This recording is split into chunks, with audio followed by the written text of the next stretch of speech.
How you doing? This is Ivan from Bitesize Wisdom for Busy People, and I'm back with another quote of the day to have a great day. Today our quote is by the Greek philosopher Epicurus. The quote is, "A strict belief in fate is the worst of slavery, imposing upon our necks an everlasting lord and tyrant, who we stand in awe of night and day." So I want to start by talking a little bit about how most of us, as we get older, we increasingly become more conditioned in the way that we think, in the way that we feel, in the way that we act with our bodies, that we end up living very habitual lives. We sort of just run on autopilot, where our conscious volition is not needed as much. And we also derive our total sense of identity, of self, from these identifications to the way that we think, feel, and do, that we end up believing that's who we are. And because we believe that's who we are, many of us start to feel a tremendous amount of anxiety, of desperation, because we feel that our lives, our fate are set in stone. Because being habitual in nature, we end up living our lives through our habits, and a habit is just an unconscious, mechanical reaction from the past. And part of the inner journey is learning to transform these unconscious tendencies so that we can live our life more from presence, from our beingness, which is free. So now I want to talk a little bit about transforming these unconscious tendencies. In many of my videos, I talk about using genuine, sincere self-observation as a primary means for transforming ourselves, for transforming our lives.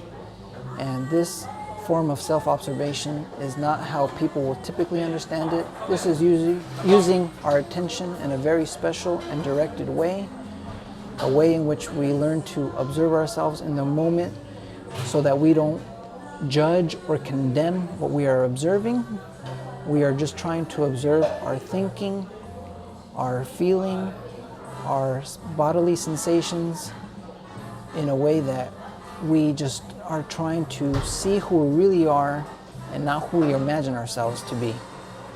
Because if you are observing yourself from a place where you are deriving your sense of identity from your thinking, feeling, and bodies, from that level, your observations will not be objective. They will be colored a lot with the past. They will be, a lot of them, just purely imagination.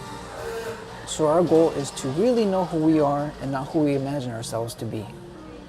And when we employ genuine, sincere self-observation, we will be able to use our daily life to accumulate a mass amount of material for our self-knowledge. And through this self-knowledge and right understanding, we will be able to transform ourselves. So if you are new to my channel, I suggest that you watch a video titled "How to Not Be a Smartphone Zombie." In this video, I go in depth of how to use your attention in this special way to objectively observe yourself. So when you learn how to do that, then in your day-to-day life, you will come to see that, yes, we have become unconscious, mechanical humans. We meet our daily events in a very mechanical way. Most people, if you observe your day-to-day life, each day will present you with reoccurring events, reoccurring patterns, and you will see, with genuine, sincere self-observation, you will see that most of us react in the same predictable way.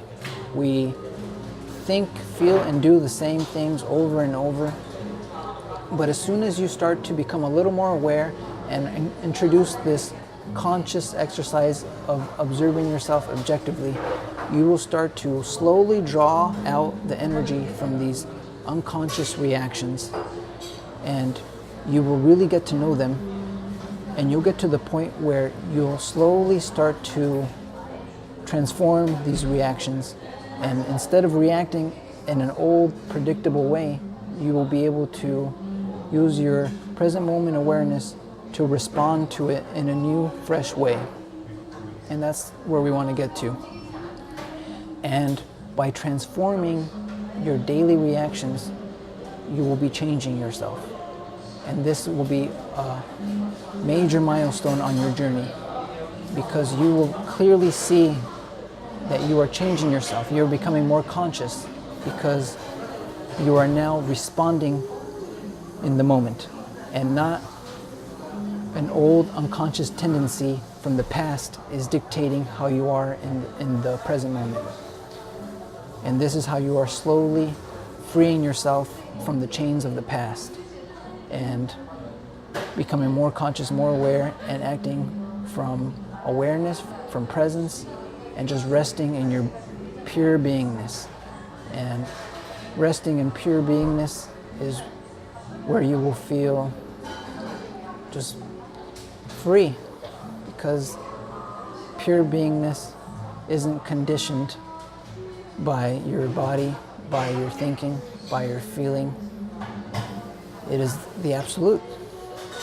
But when you're identified to your thinking, feeling, and bodies, you are identifying to something that is limited, and our nature is unlimited. So through our spiritual discipline, through our spiritual journey, we will slowly rise above mechanical life and go more in the direction of just resting in our pure awareness, pure beingness. And in that space, we will be happy, we will be free. And that's where we want to be, right? Just be, and be. Be your beingness. All right, guys, that's it for today. So that's the message. If you feel that your fate is set in stone, I just want to reiterate that with the right knowledge, with the higher wisdom that has been passed down by conscious humanity, and with our sincere desire for freedom, our fate is not set in stone. We can free ourselves from the shackles of our unconscious tendencies, of our unconscious habits, to become and live a happy, free, conscious life. All right, guys, until next time, wherever you are in the world, I wish you guys the best. I wish you the best on your inner journey. And stay tuned. I will be sharing a lot more ideas, many more exercises. And as we progress with my little YouTube channel, I'll try to form a cohesive whole where you will be able to employ a lot of these exercises, and they will just build on top of each other with the goal of just becoming more conscious and less mechanical. Take care and peace.